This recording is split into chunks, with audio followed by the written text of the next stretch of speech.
سلام هي حتى مطلع الفجر۔ بسم اللہ الرحمن الرحیم۔ السلام علیکم پیارے بچوں، میں ہوں آپ کی دوست عائشہ زاہد اور ایک بار پھر میں حاضر ہوئی ہوں پروگرام سیر المرسلین کے ساتھ، جس میں میں سناتی ہوں آپ کو مختلف انبیاء کرام کے واقعات، اور ایسے ہی اللہ کے خاص نبی کا واقعہ میں آپ کے سامنے آج بھی پیش کروں گی، اور ان نبی کا نام ہے حضرت صالح علیہ السلام۔ قصے کو غور سے سنیے گا کیونکہ اس کے آخر میں آپ سے پوچھوں گی اس سے متعلق سوالات۔ تو شروع کرتے ہیں۔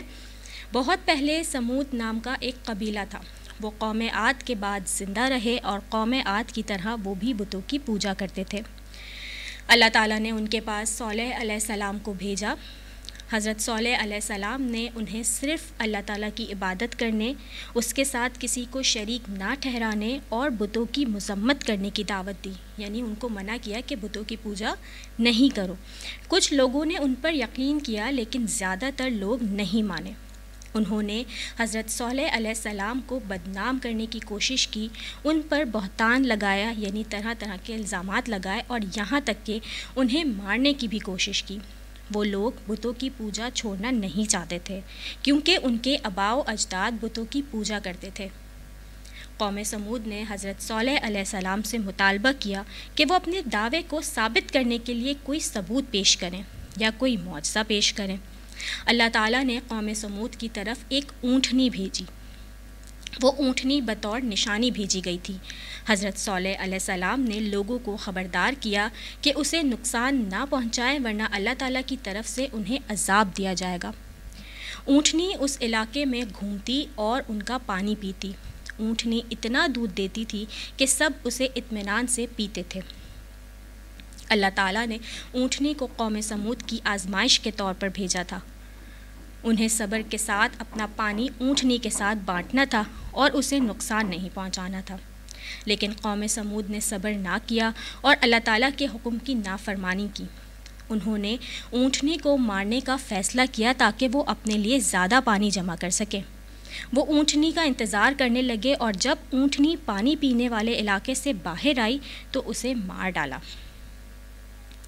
قوم سمود نے حضرت صالح علیہ السلام کو چیلنج کیا کہ اگر وہ سچے ہیں تو اللہ تعالیٰ کا عذاب لے کر آئیں۔ اللہ تعالیٰ نے اہل ایمان کو اپنے عذاب سے بچایا، یعنی وہ لوگ جو حضرت صالح علیہ السلام پر ایمان لے آئے تھے ان کو عذاب سے محفوظ رکھا، اور کافر قوم سمود کو ان کے تکبر اور نافرمانی کی وجہ سے ہلاک کر دیا۔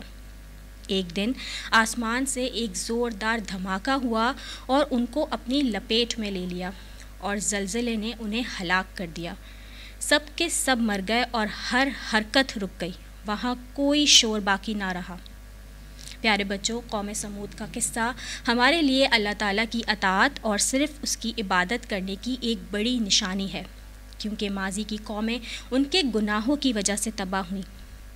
تو اس قصے سے ہم نے جو سیکھا وہ میں آپ کے سامنے پیش کر رہی ہوں۔ اللہ تعالیٰ ایمان والوں کا مددگار اور محافظ ہے، کافروں کا کوئی مددگار اور محافظ نہیں۔ عبادت کا حق صرف اللہ تعالیٰ کو ہے، وہ ہر چیز پر قدرت رکھتا ہے۔ ہمیں کوئی غلط کام صرف اس لیے نہیں کرنا چاہیے کہ وہ ہمارے آباء و اجداد نے کیا تھا۔ پچھلی قومیں اس لیے تباہ ہوئی تھیں کہ انہوں نے شرک کیا، یعنی اللہ تعالیٰ کے ساتھ وہ کسی اور کو شریک کرتے تھے، وہ کسی اور کی پوجا کرتے تھے، کسی اور کی عبادت کرتے تھے، اور اللہ تعالیٰ کی نافرمانی کرتے تھے اور اپنے نبی کی بات نہیں مانتے تھے۔ پیارے بچوں، قصہ تو یہاں پہ ختم ہوا اور اس سے ہم نے کیا سیکھا وہ بھی میں آپ کو بتا چکی ہوں۔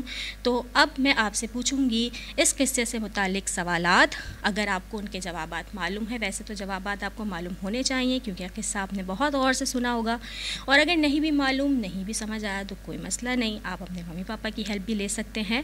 تو بھائی پہلا سوال تو یہ ہے کہ حضرت صالح علیہ السلام نے اپنی قوم کو کس چیز کی طرف بلایا؟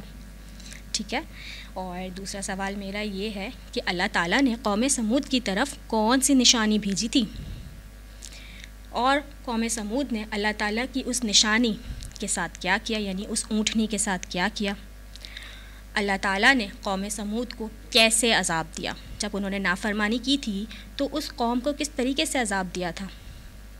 تو یہ کچھ سوالات ہیں، ان کے جوابات آپ مجھے بھیج سکتے ہیں میرے کامنٹ باکس میں۔ آپ سے پھر ملاقات ہوگی اگلی ایپیسوڈ میں ایک اور نبی کے قصے کے ساتھ۔ تب تک مجھے دیجیے اجازت، اپنا زیادہ خیال رکھیے گا۔ اللہ حافظ۔